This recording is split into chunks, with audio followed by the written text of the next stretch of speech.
Sir, आज की जो कॉन्फ्रेंस बुलाई गई है आम आदमी पार्टी की तरफ से, क्या किस कारण, किस रीजन पे बुलाई गई है? आज जैसे अभी सुशील गुप्ता जो प्रभारी हैं हरियाणा के, उन्होंने मेरे को जिम्मेदारी सौंपी है कि आप मेडिकल प्रोफेशन के, जैसे डॉक्टर ने अभी आपके सामने रखा कि मेडिकल प्रोफेशन से जुड़े हुए लोग और परिवार, और साथ में सैनिक परिवार, चाहे कोई अभी सर्विंग है, चाहे कोई एक्स जिसने अपनी सेवा दे चुका है उसका परिवार, उनका कार्यभार सौंपा है कि उनके साथ जुड़ो, उनको पार्टी की नीतियों से अवगत कराओ, उनको साथ लेके आओ, और उनकी परेशानियां जो कि पिछली सरकारें कितनी बार, जैसे सरकार बदल चुकी, लेकिन उनकी परेशानियां इनकी बनी हुई हैं, उनको जानने का प्रयास करो, और उनको जानने के बाद उसका हल निकालने के लिए सब लोग बैठ के निकालेंगे। उस चीज़ को आपके माध्यम से मैं पहुँचाना चाहता हूँ। मैंने शुरुआत की है और पहली ये मीटिंग रखी है जींद जिले में, जैसे मेरी नियुक्ति हुई है तो जींद जिले में पहली मीटिंग रखी है, और आपके माध्यम से मैं पहुंचाना चाहता हूं कि ज़्यादा से ज़्यादा लोग, सैनिक परिवार और ज़्यादा से ज़्यादा मेडिकल और पैरामेडिकल के लोग हमारे साथ जुड़ें, अपनी बात बताएं। उसको जानने के लिए आपका ये माध्यम है कि सब तक आप संदेश चला जाए, इसलिए बहुत महत्वपूर्ण प्रेस कॉन्फ्रेंस है। सर, एनसीपी छोड़ के आप आए, एनसीपी छोड़ने के क्या कारण है? उसमें मेन चीज़ ये थी कि जो चीज़ हम लागू करना चाहते थे, क्योंकि सरकार उनकी सीमित क्षेत्रों में है, महाराष्ट्र में मेरी सरकार रहती है और बाकी भी एक दो जगह थी, लेकिन उतना प्रभाव नहीं था। तो मैं बेसिकली दिल्ली, और मेरा कार्य क्षेत्र जो है दिल्ली हरियाणा, ये नॉर्थ का है, मैं हरियाणा का बेसिक मूल निवासी हूँ और दिल्ली में बहुत समय से हूँ। तो मैं अपनी चीज़ों को पूरा, जो मेरे विचार थे, जो पार्टी की चीज़ों के विचार थे, जो लोगों तक पहुँच नहीं पाते, तो अब उसके बाद मैंने देखा कुछ मेरा मतलब उनकी बात से मैं प्रभावित हुआ, जो केजरीवाल जी ने कही। अपने पिछले दिनों सुना होगा, उन्होंने असेंबली में बोला है, चल तो रहे हैं पहले दिन से उन चीज़ों में, लेकिन बार बार प्रेशर पड़ने पर उन्होंने अभी 10 दिन पहले असेंबली में बोला है, पिछले सेशन में, मैं उस दिन हाउस में उनको सुन रहा था कि हम जो है ना, हमारे नीतियाँ क्या हैं, लोग बार बार पूछते हैं। तो हमारी 3 नीतियाँ हैं, राष्ट्रभक्ति, ईमानदारी और इंसानियत। तो हम उस चीज़ को पूरी तरह से लागू कर पाएँ, क्योंकि जो पहले विचार था वो पहुँच नहीं पाता था। तो मैंने इनके साथ ज्वाइन किया, शुरू से इनके साथ हूँ पार्टी में, और जब बन रही थी पार्टी, तो उस वजह से मैंने अपना कार्यक्षेत्र भी चुना है और पार्टी के साथ चुना। हरियाणा के गृह मंत्री अनिल विज का कहना है कि आम आदमी पार्टी का गठन अन्ना हजारे जी के संगठन से हुआ है, कि धोखे से इस पार्टी का गठन हुआ है। इसके बारे में आपका क्या कहना है? देखिए, वो तो अपना उनका विचार है, पर धोखा इसमें कुछ भी नहीं है। यही विचार शुरू से ही अरविंद जी के थे, शुरू के फाउंडर मेंबर जितने लोग थे यही विचार लेके चले थे, उसी विचार की ही रामलीला में वो प्रदर्शन था। तो कोई ऐसी तो स्थिति नहीं है कि जब कुछ और बोल रहे थे अब कुछ और बोल रहे हैं। वही के कोई विचारधारा, वही के कोई सोच, वही लागू करने के लिए जब सब पार्टीज ने, जब वो आंदोलन खत्म हुआ, तो आपको याद होगा यूपीए के कुछ मंत्रियों ने, जो लोग मिलने जाते थे, अरविंद जी, मनीष सिसोदिया जी, उनको ये कहा कि अगर कुछ करना चाहते हो ना तो यहाँ बोलने से कुछ नहीं होगा, रामलीला मैदान में कुछ नहीं होगा, हिम्मत रखो, पार्टी बनाओ, इलेक्शन लड़ के हाउस में आओ, फिर करो इस बदलाव को जो करना चाहते। तो उन्होंने वो रास्ता चुना। मुझे तो लगता नहीं कोई धोखा कहीं कहीं हुआ है। हजारों डॉक्टर, हजारों सैनिक जुड़ चुके हैं आम आदमी पार्टी में। हरियाणा को लेकर हम बात करेंगे, तो क्या खास बात है आम आदमी पार्टी में जो लोग इतने ज़्यादा प्रभावित हो रहे हैं आम आदमी पार्टी से? उसका कारण है, आम आदमी पार्टी क्या है कि जो लोगों की बातचीत है, जो उनकी समस्या है, उसको ऊपर रखती है, उनको सुन के अपनी नीतियां बनाती है। ये नहीं कि अपनी उन्होंने नीतियां पहले से बनाई हुई हैं और आपको उसके हिसाब से मोल्ड कर रहे हैं। वो लोगों से जानने की कोशिश करती है। बार बार पिछले दिनों आपने सुना होगा कि दिल्ली में जो गवर्नमेंट आई, बार बार चर्चा चल रही थी कि ग्राम सभाओं से पूछेंगे, नीचे आम तबके के हर एक आम आदमी से मतलब वही है, आम आदमी से मतलब ये है कि जैसे जो छोटे से छोटे तबके का आदमी है वो किन समस्याओं से जूझ रहा है। जैसे कि पटरी वाले हैं, जैसे रिक्शा वाले हैं, ऑटो रिक्शा आप देख रहे होंगे दिल्ली में, कोई उनको प्रलोभन नहीं है हमारी तरफ से कि हमने कोई प्रलोभन दिया हुआ कि ये मिलेगा हमारी पार्टी के साथ जुड़ो। वो जुड़े हुए हैं, वो देख रहे हैं कि हम उनको सुन रहे हैं, उनको जानना चाह रहे हैं वो कहाँ तकलीफ में। तो जुड़ने का मेन कारण यही है, मुख्य कारण यही है कि हम उनकी बात के अनुसार ही नीतियां बनाते हैं। दूसरी पार्टियों के नेता आ रहे हैं आप पार्टी के, केजरीवाल ये कहना है कि एक पैमाने पे उनको परख कर पार्टी में शामिल किया जाएगा, वो पैमाना कौन सा होगा? यही जो आपके सामने इस असेंबली में बोला है, राष्ट्रभक्ति, ईमानदारी, इंसानियत, जो जनता के बारे में सोचेगा और जनहित को स्वार्थ अपने हित से ऊपर रखेगा और राष्ट्र को सबसे ऊपर रखेगा और करप्शन को कम करेगा।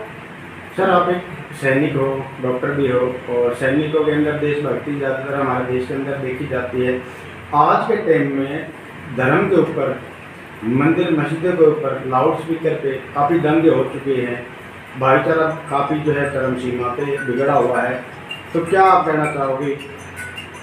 देखो, हमारा आपने देखा होगा, पार्टी का रुख देखा होगा, कभी ऐसी बात नहीं हुई होगी, ना किसी वेलफेयर के प्रोग्राम को लागू करने में कि छांट के करना है कि सिर्फ इन लोगों को लाभ हो, इनको नुकसान हो, ना ही कोई टिकट डिस्ट्रीब्यूशन में। आप कहीं भी सर्वे करके देखिए, दिल्ली में सरकार है, पंजाब में सरकार है, चंडीगढ़ में आपके सबसे ज़्यादा पार्षद जीत के आए हैं, आप कहीं भी देखिए उसका पैमाना, उसका बेसिस, उसका कोई आधार ये नहीं है कि आप किस जाति से, किस धर्म से, वो वही देखते हैं कौन समर्पित है, कौन जनता की बात को आगे लेके चलता है, उनके लिए कार्य कर रहा है। अब देखिए, अगर आपको कोई उदाहरण मिलता है तो वो हमारे नोटिस में लाइए, हम उस पर कमेटी एक्शन लेगी, ऊपर सब इंतजाम बना हुआ।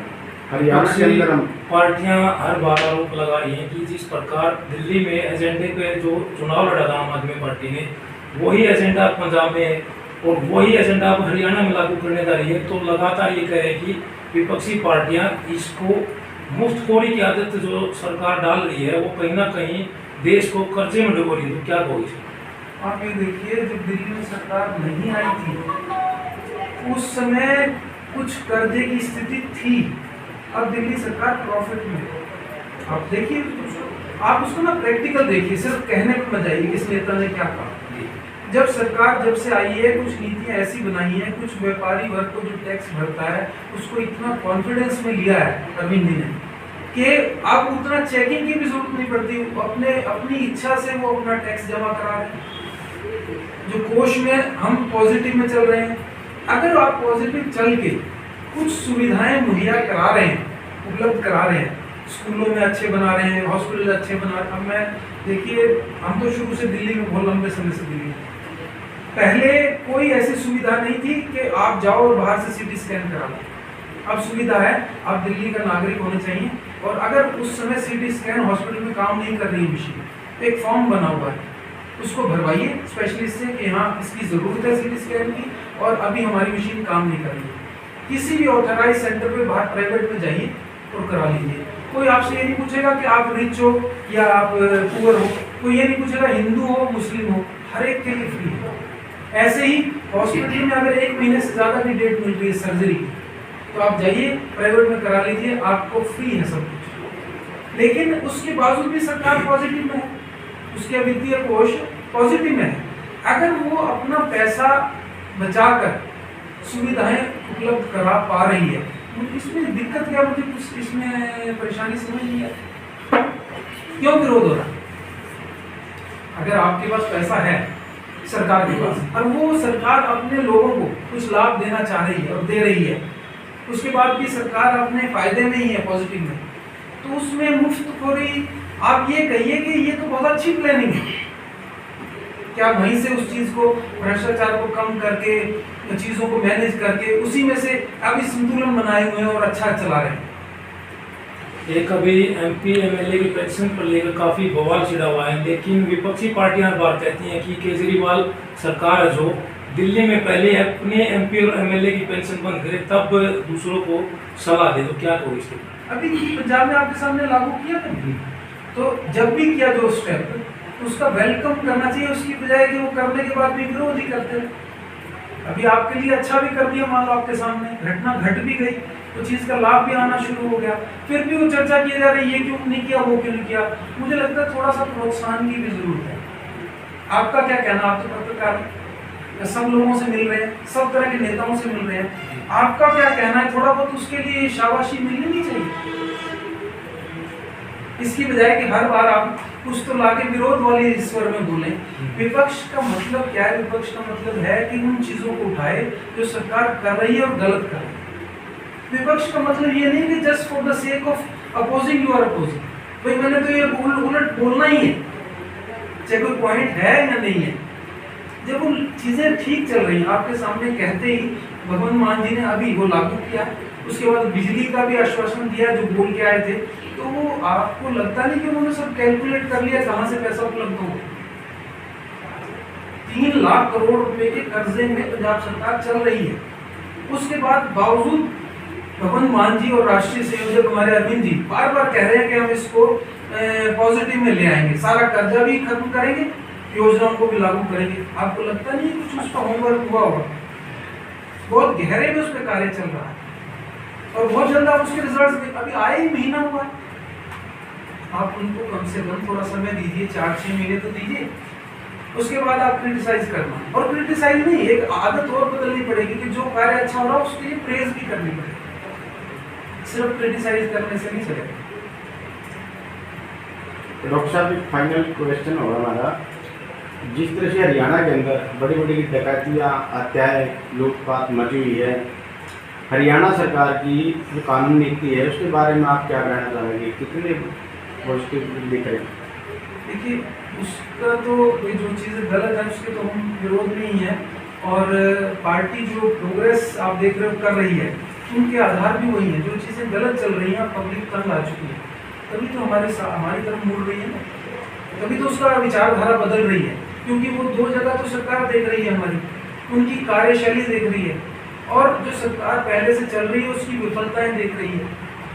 तो हम वही जानने के लिए सबकी ड्यूटीज लग चुकी हैं। जैसे मैं यहाँ आया हूँ, आज मैं अपने सैनिक प्रकोष्ठ से, आज मैं अपने हेल्थ के प्रकोष्ठ से ये जानने का प्रयास करूंगा कि आप किन समस्याओं से जूझ रहे हैं, और उस चीज़ को, उसका जब सारे हरियाणा से सारी चीज़ें इकट्ठी हो जाएंगी तो आप ये देखेंगे कि हमारे जो आने वाले समय के इलेक्शंस में मैनिफेस्टो में उसकी एंट्री होगी कि ये चीज़ें दूर की जाए। पंजाब के अंदर मोहल्ला क्लिनिक की बहुत जल्द विचार चल रहा है। आप शायद आपको नहीं आई होगी नोटिस में, कल भगवंत मान जी कल परसों पिछले 2-3 दिनों में दिल्ली हेल्थ मॉडल को देखने के लिए दिल्ली में अरविंद जी के साथ साथ हॉस्पिटल्स में जा जाके चीज़ें देख रहे हैं और उसको जानने की कोशिश कर रहे हैं क्या बदलाव पंजाब के लिए जरूरी है। डॉक्टर साहब, जैसे विपक्षी पार्टियों के वो नेता आ रहे हैं, जैसे कांग्रेस से अशोक तंवर जी हैं, और इस तरीके से क्या आपको लगता है कि आप पार्टी बड़ा कुंभा बन जाएगा, उसमें धरातल हो जाएगा, उस स्थिति से कैसे निपटेंगे? नहीं, उसमें क्या है कि ये तो सदा ही आप देख रहे हो होता ही है, चेंजेस कोई किधर से किधर शिफ्ट कर रहा है, लेकिन हमने सब पहले ही रखा है कि हमारी नीतियों पर चलना होगा। दूसरा, टिकट के टाइम में डिस्ट्रीब्यूशन वो सर्वे के आधार पे होगा। आप देखा होगा डॉक्टर सुशील गुप्ता से अगर आप लेते रहे इंटरव्यू, उनकी पहली बात यही होती है कि आप मेरे कितने नज़दीकी रहे, इससे आपकी योग्यता साबित नहीं होती टिकट के लिए या आगे बढ़ने के लिए। आप जब सर्वे में लोगों के दिलों को जीत के तैयारी कर लोगे क्षेत्र में, तब आपको आगे बढ़ाया जाएगा। पिछले दिनों एक खबर हमें देखने को मिली है कि आप पार्टी का कहना है कि पुराने कार्यकर्ताओं को मान सम्मान दिया जाएगा, लेकिन अभी किसी कार्यक्रम में ज्वाइनिंग के दौरान पुराने कार्यकर्ताओं को बैठने के लिए सीट नहीं दी, वो मीडिया प्रिंट में काफ़ी तवज्जो से उठी है, उसके बारे में क्या कहना? देखिए, छोटी घटनाएं चलती रहती हैं और इस पर नज़र रखी हुई है पार्टी, और हम इम्प्रूव करें। अगर हमसे लगता है कोई गलती हुई है, हम उसी बात पे हैं, अपने पुराने कार्यकर्ता को उचित सम्मान देंगे, और अगर कहीं गलती हुई है तो हम उसको सुधारने का प्रयास करेंगे। हरियाणा के अंदर क्या चुनाव होने वाले, तो क्या पार्टी सिंबल पर रहेगी या क्या रणनीति आम आदमी पार्टी ने हरियाणा के अंदर निकाय चुनाव को लेकर बनाई? इसकी चर्चा चल रही है।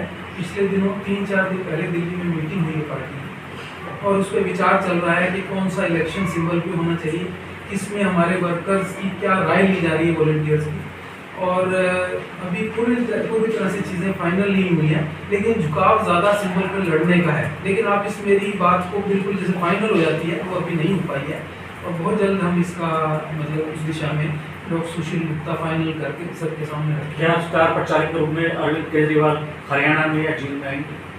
पहले रैली हुई है, लगातार संपर्क बनाए हुए हैं, लगातार दिल्ली आप के सामने मैं रख रहा हूँ, यहाँ 22 जिले हैं, 22 डिस्ट्रिक्ट, उसमें अभी से ये लोकल बॉडीज के चुनाव तो आ ही रहे हैं, लेकिन इन्होंने अनसर्टन रखा हुआ है कब कर रहे हैं कब नहीं। विधानसभा के चुनाव हैं, अभी से हर जिले में एक एमएलए दिल्ली से और एक पंजाब से ड्यूटी में लगा दिए हैं। तो आपको लगता नहीं कि अरविंद जी आएंगे? अब 44 एमएलए यहाँ पे ड्यूटी में, 22 वहां से दिल्ली से और 22 पंजाब से। ऐसी स्थितियां अरविंद जी के निर्देश पे ही चल रही हैं। तो ऐसी स्थिति में आपको लगता नहीं अरविंद जी आएंगे? या मॉनिटर नहीं कर रहे? क्या उनकी नॉलेज वहीं से चल रहा है? सबकी सहमति से उनके आदेशानुसार ही 22 उस स्टेट से 22 उस स्टेट से। आपका नाम और एजुकेशन? मेरा नाम डॉक्टर मेजर गुलशन गर्ग है। मेजर डिफेंस की वजह से मैं बेसिकली ऑर्थोपेडिक सर्जन हूँ, एमएस किया हुआ है, और डिफेंस में मैं स्पेशलिस्ट पूल में था और तीनों सेनाओं में, एयरफोर्स में था, लेकिन तीनों सेनाओं के कॉमन हॉस्पिटल्स हैं। तो उस हिसाब से डॉक्टर मेजर गुलशन गर्ग मेरा नाम है।